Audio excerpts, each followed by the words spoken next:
I'm Cape Joel, and this is Comic Smack, your weekly, daily, all the time, anytime comic show where I give you your fix of everything you need to know from the world of comic books and superheroes. And on today's show, we are taking a closer look at Uncanny Avengers issue number 22. What will happen when Rogue and the rest of the Avengers Unity Squad attempt brain surgery on the evil Red Skull? Well, let's hop on in together and find out, shall we? Alrighty then, so picking up from where the last issue left off, it was due to Deadpool the Uncanny Avengers were able to overcome the Red Skull's mind control.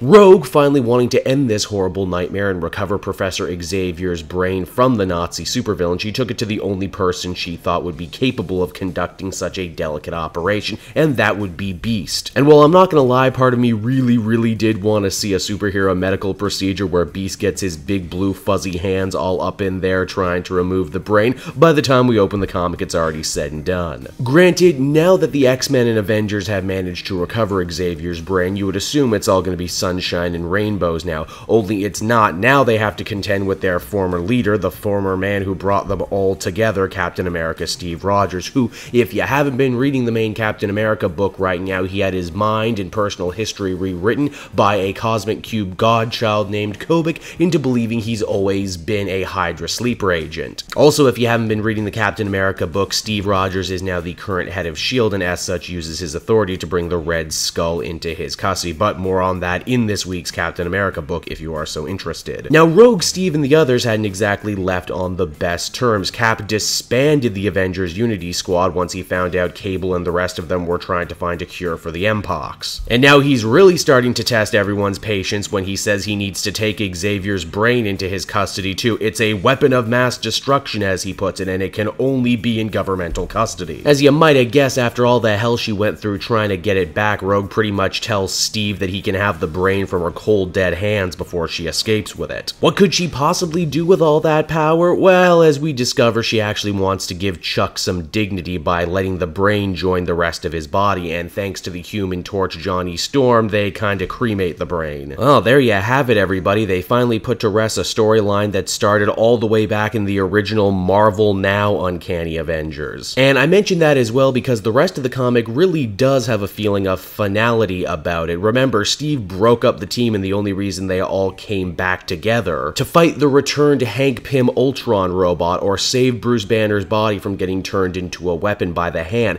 Now that they're officially done their big mission, they feel as though they're going to have to start heading their separate ways soon, especially because no one's really funding or leading the team anymore. Cable's lost his mind, although Deadpool feels he'll be back soon. And they all just kinda hang out in the ruins of what was their base of operation and have themselves a little drink. Janet leaves though saying, hey, you know what, she's not one for superhero team breakup, she's been through more than a few. What's kinda cool though is that when Deadpool leaves, Rogue follows him. Rogue really got closer to Deadpool in this last arc, really feels like she knows him as a human being the way few people do. He really put his own body through the grinder for her and everyone else on the team. In fact, he's walking with a cane right now because his body still hasn't fully healed yet, even with his amazing healing factor. To show her friendship, and maybe even a little more, who knows, Rogue gives Deadpool a little smooch, in doing so taking all his weird messed up facial features. It's during this little kiss though something interesting happens. Rogue gets to see inside Wade's head, all his messed up memories, all the horrors and tragedies that defined him,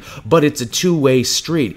Deadpool gets to look inside her head as well, and who does he find waiting there? Oh hey, Wonder Man, I honestly forgot you were stuck in there. You're also a hanging plot line of this series, almost as old as the brain. Uncanny Avengers number 22 is the penultimate issue for writer Jerry Duggan, and this really does feel like his swan song for the team and these characters. Here, and I can only imagine in the next issue, he closes the book not only on his run of stories, but also on stories that were written by Rick Remender even before what's going on right now in Marvel. And honestly, he ended on a really nice feel-good note. Now, obviously, because of solicitations and comic book news being the way it is, we know this isn't really going to be the end for the Uncanny Avengers. In fact, many of the members on this team look to be sticking around, but still, there's going to be a shake-up coming. And for what it's worth, I feel Duggan left it on a very nice, very sweet note. I'm sure you could complain that he gave a lot more focus to Deadpool as a character that he is writing over in his main book right now. But by and large, under his stewardship, especially in this last arc, Uncanny Avengers became maybe the best X-Men book you could buy right now. I'm sad to see it go, but I'm happy that I got to be a part of it while it lasted. Overall, I would actually give this one an 8.5 out of 10. It was pretty solid. Well, there you have it, everyone. Another Avengers book on the books. As always, if you liked what you saw here, check out some of the other videos I have on offer from the channel. And as always, to stay up to date on when the newest Avengers book comes out, be sure to follow me on social media, Twitter, Facebook, Twitch, I got it all, man. And while you're down there in the description, if you want to support me and the channel and get yourself a nice little something all at the same time, might I recommend buying a comic book trade off of bookdepository.uk. If you use my link down below to make a purchase, then a small percentage of your purchase ends up going to me. Ain't that nice? So until next time, everyone, this has been Cape Joel. Thank you so much for watching, and I will see you in another video. Bye-bye.